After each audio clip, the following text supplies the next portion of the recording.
What's up, heathens? How ya doing? Today we're going to be talking about this dumb shit. I do think that the entire, radioisotope dating, the methods, for example, they do have unprovable and unknowable assumptions, right? For example, are the initial conditions of the rocks known? Clearly they aren't. So geologists, they weren't there when the rocks form. So at the end of the day, they don't know, right? So yeah, we are reviewing the Erika versus Standing for Truth debate that happened on Modern Day Debate. We're going to be talking about radiometric dating as well as genetics. If you're interested in this, then please stay tuned.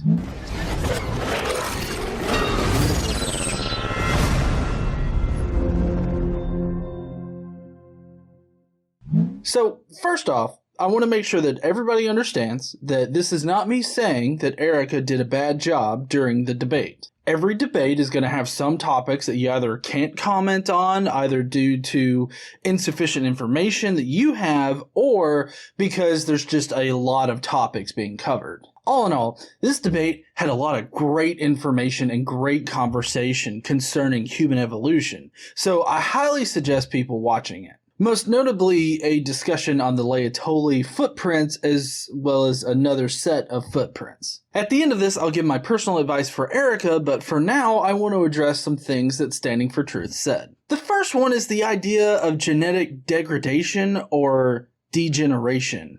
There exists, though, an unstoppable crisis for those that believe apes, humans, and banana plants are related through common ancestry. Now, this crisis is that of genomic degeneration. The evidence is absolutely overwhelming that mutations are accumulating. I'd like to ask Erika to provide us with a type of selection or mechanism that can rid the population of so many deleterious mutations that are mostly unselectable and invisible to selection. So unfortunately for human evolution, which is the topic of this debate, both ape and human genomes are degenerating due to this mutation accumulation. This evidence is extremely strong. This strongly indicates that neither ape nor man could have evolved. They both must degenerate. First of all, I have no idea what he means by genomic degradation. Does he mean an increase in bad mutations? If so, then there are definitely selection mechanisms out there that will weed out these bad mutations. That would be sexual and natural selection. He ends up begging the question, though, because he's asking for these selection mechanisms to weed out these bad mutations in a population, but he follows it up by saying that they are unselectable and invisible to selection. I mean, what was the point in even asking the question in the first place if you're just going to outright dismiss any explanation they can give you? The degeneration of the human genome can't be demonstrated in reality. And Standing for Truth doesn't really define it all that well here because the accumulation of bad mutations is not a sign of degradation. Chemical degradation, because DNA is a chemical, is when a polymer experiences depolymerization and breaks down into its basic monomer parts. For DNA, that would be the nucleotide.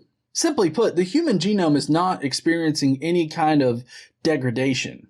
Next, he claims that other hominids are just genetically defective humans. Genetic degeneration is a very real phenomenon occurring in living populations. If what we observe today in the present is reverse evolution and not forward evolution, the same thing would have happened in the past. And it is very well documented that what we truly observe in the hominin fossil record is genetic degeneration.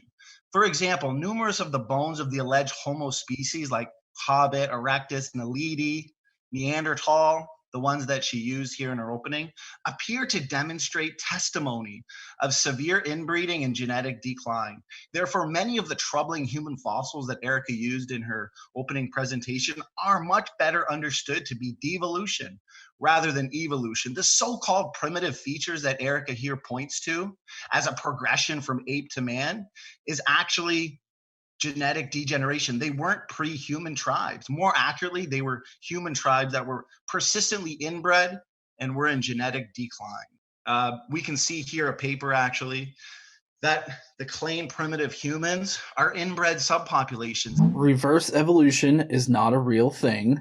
Genetic degradation isn't a real thing in this particular context. Genome reduction, or genome degradation, is when the genome actually shrinks in comparison to its ancestors. It's most notably seen in bacteria. But that's not what Standing for Truth is talking about here. De-evolution is not a real thing either. Something tells me that he's watched the Super Mario movie way too much.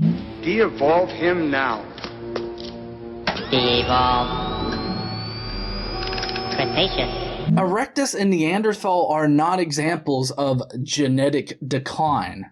I mean, sure, they were genetically different than us, but as you know, Standing for Truth has a weird idea of what chemical degradation is. I mean, is Diet Coke chemically degraded from regular Coke? No, that's a stupid question, just like Standing for Truth's comment here. Neanderthals live alongside Homo sapiens, so no, I don't consider them to be genetically degraded from Homo sapiens. In fact, they were so closely genetically linked that they were still able to interbreed. That's why we can find remnants of Neanderthal DNA inside our own genome. Now he's going to pivot to the similarities between apes and humans. Just look at the feet of the great apes and the shape of their feet. They have feet that look like hands. They use these for grasping purposes, of course, swinging from trees, etc. Now, humans have feet, on the other hand, that are built for upright walking. We are similar in these areas, and therefore we should have similarities genetically as well.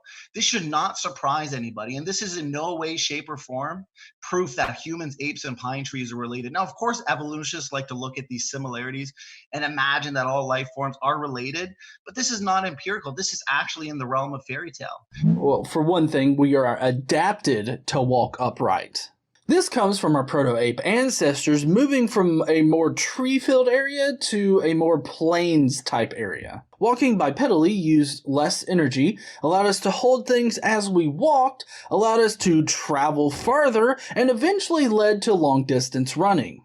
At this point, Erika does a really great job of handling the Laetoli footprints, as well as the other footprints that Standing for Truth brought up. Now, all of these similarities definitely prove that humans are part of the great ape family. The evidence that we are related to pine trees comes from the fact that we are both eukaryotes. The fact that Standing for Truth thinks that evolutionists claim that bipedalism means that we are related to pine trees just shows that he doesn't know anything about evolutionary theory. Finally, of course, this isn't a fairy tale. What sounds like a fairy tale is breathing life into a mud statue that you created, and then after that mud statue was turned into a human, magically, you pull a rib out of him and then fashion a genetically identical woman from that rib using magic. That sounds like a fairy tale. Next, he tries to support the idea that the God explanation actually predicts nested hierarchies of organisms. It appears that God created kinds in the beginning that are different from us as humans, as well as kinds of creatures that are more similar to us. This is a reason why Aaron Ra's phylogeny challenge is fallacious. We too predict nested hierarchies, morphology, anatomically, and genetically. Evolutionists miss the bigger picture. Yes, we can find hierarchies in all of biological life, including humans and apes. But apes don't build airplanes. Apes don't write books. Apes don't compose symphonies. Chimpanzees and other animals don't do any of these things. Mankind has built the space shuttle and has accomplished wonders. So yes, there are groups within groups patterns in all of life, but this is simply a hallmark of design. The fact that there exist these natural and nested hierarchies is exactly what we'd expect if God created the world. No. If God designed everything, then we should expect to find unique designs and no design flaws, considering God supposedly designed them. The fact that any one organism can be traced back through this nested hierarchy of organisms is proof of evolution, not God. I mean, if God designed things, why did he just copy and paste genetic code and make minor changes between species? If he's God, then why doesn't he create completely unique genetic code for each animal? Why does he use pre-existing structures in animals and change them very slightly in order to produce a new species? You see, these are questions that Standing for Truth has to answer, but the only real answer that he could possibly have for them is, well, God wanted it that way, and that's not really an explanation at all. Also, I love the fact that his criteria for separating us from the other apes of the great ape family is basically just our accomplishments. Just because we are different and we've been able to accomplish different things doesn't mean we're not genetically related. This would be a non sequitur fallacy. Next, he's going to go into why he thinks we have low genetic diversity. The low genetic diversity that we see all points to Adam and Eve. Evolutionists need to ask themselves, if they have an open mind and they were to look for evidence for Adam and Eve, what would they expect to find? Because all human beings are profoundly similar genetically, and this points directly to creation. This is where Standing for Truth makes the giant logical leap from low genetic diversity to special creation. Low genetic diversity just means a small population, and 2 people is not enough of a population to provide enough genetic diversity to offset the harmful side effects of inbreeding in that population. Standing for Truth uses a lot of words here to basically come to the conclusion that in order for us to have low genetic diversity now, God would have had to have created us. But this explanation doesn't actually answer any of the questions we have surrounding this subject. What does a perfect human genome look like? What does it even mean to have a perfect genome? Did the laws of physics and chemistry just not exist at this point in time? If they didn't, how did Adam and Eve's bodies even operate? Magically? It'll do magic, believe it or not.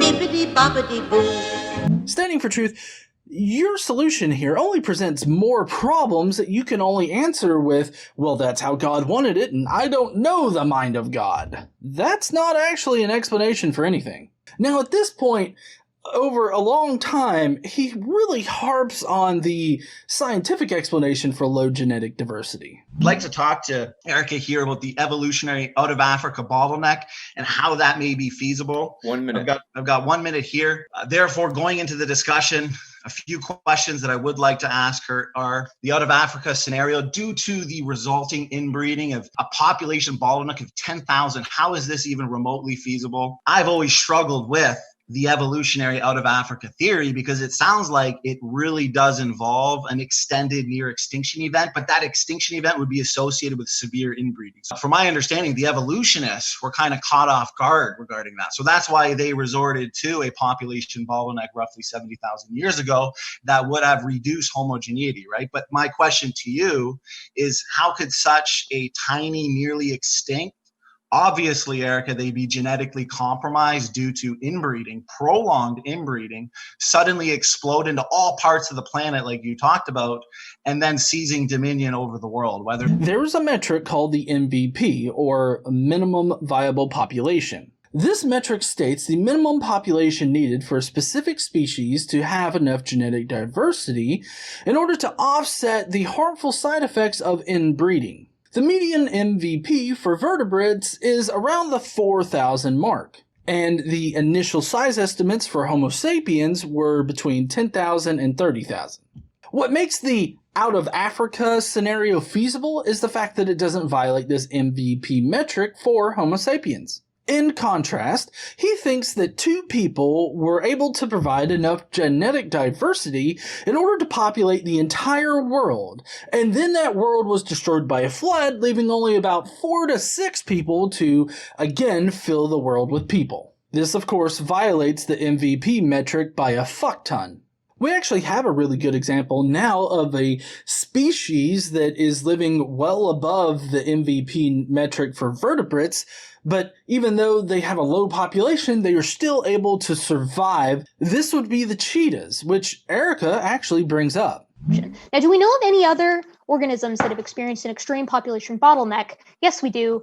Everyone loves cheetahs. Right, cheetahs are essentially genetic. All of them are very close to being genetic twins to one another, which is indeed the 2 of them are much closer to one another, take any 2 random individuals than any 2 random humans. So I would say, yeah, it looks like they did an A-OK job recovering from an extreme bottleneck that was much worse than that of humans. Of course, Standing for Truth has a way around this. I find it funny every time I ask this question to evolutionists, I do find that they fail in answering it because they always bring up the 10,000 cheetahs that we see in the world today. We know that conservationists, do feel the cheetah is already showing serious signs of inbreeding and genetic decline. I mean, there's just not enough of them. And it's a fact that genetic diversity in these cheetahs has eroded. And what they're seeing now is the expression of many destructive mutations. So you see, this harkens back to the question of what is genetic degradation to standing for truth. I think he means the increase in harmful mutations, but that's not what genome degradation is. Now, Erika does bring up that cheetahs are considered a vulnerable species, not because of the inbreeding that's occurring in their population or the harmful mutations that happen, but because of humans encroaching upon their environment. As for the human's genetic diversity in his particular scenario of Adam and Eve, he has, of course, a magical solution for it. I explain the vast majority of DNA differences, right? For example, nuclear DNA differences, not by mutation. And that's what evolutionists explain them by, right? All the millions and millions of DNA differences they say are the result of mutation. But according to our model, we explain them by pre-existing or created DNA diversity. And that one genetic difference between your model and my model has massive implications for the timing as to the origin of species, for example. So if we have these differences from the start, and therefore no mutation accumulation by the time we reach the flood and the population bottlenecks, for one, very little heterozygosity regarding the original created heterozygosity wouldn't have been lost. There wouldn't be any bottleneck problem. So his fix for genetic diversity in his worldview, being the Adam and Eve idea, is to have them being created with the genetic diversity already, and then literally no genetic mutations occurring until after the flood happens. I mean, was the flood the thing that started genetic mutations in humans? Well, or was it just all animals at that point didn't experience genetic mutations, and the flood kicked off genetic mutations as just a basic thing in reality? You see, your fix doesn't really fix anything. It only causes more questions. And the only way that you can answer them is with God. And again, that is not an explanation for anything. In this line of questioning with standing for truth, anybody talking to him should harp on his explanation for the genetic diversity, because all he has are magical explanations for it. And I agree that inbreeding is a concern when discussing the viability of a population. But on the evolutionary side, we have the evidence to back up our statements. As you can tell, all standing for truth has is, well, God did it. Alright, now on to radiometric dating, because standing for truth is totally ignorant on this subject. I do think that the entire, radioisotope dating, the methods, for example, they do have unprovable and unknowable assumptions, right? For example, are the initial conditions of the rocks known? Clearly they aren't. So geologists, they weren't there when the rocks form. So at the end of the day, they don't know, right? For example, how do they know how many uranium atoms, if they had no lead atoms, for example? Erika actually had a very good response to this. But to quickly kind of take a step back and make kind of a comment on the radiometric decay thing, yeah, we kind of do know the starting ratio, because we do have rocks that do indeed form today. I see no reason why, since we've literally never observed a rock forming that didn't have a complete parent favored ratio of isotopes, why we should expect that back then it was different. I just wanted to expand on this particular part here because each radiometric dating method has specifications for attaining best results. In this instance, uranium-lead dating is typically done on zircon crystals. This is because when zircon crystals form, they reject any naturally occurring lead in the environment, but they can easily incorporate uranium into its crystalline structure. Therefore, any lead that is found inside of zircon crystals would only be the daughter elements of the degrading uranium. This means that the starting daughter isotope amount is 0. Given that fact, we can then determine how long ago that zircon crystal formed. So these supposed unprovable and unknowable assumptions aren't really all that unprovable or unknowable. We have directly observed how zircon crystals form, and they form without any lead, but they do have the uranium isotope inside them that will eventually degrade to lead. I do think Erika did a good job in this debate. It's really hard to answer every single question in a Gish Gallop, but that's also why the Gish Gallop is its own kind of fallacy. One bit of advice I would offer here is to be a bit more on the offensive about his explanation for things like the genetic diversity or the nested hierarchies. You saw this a little bit when Standing for Truth was discussing his ideas on why there was such low genetic diversity in humans. Basically, his answer was just genetic mutations didn't exist prior to the flood, which there's no evidence to suggest that is actually what happened.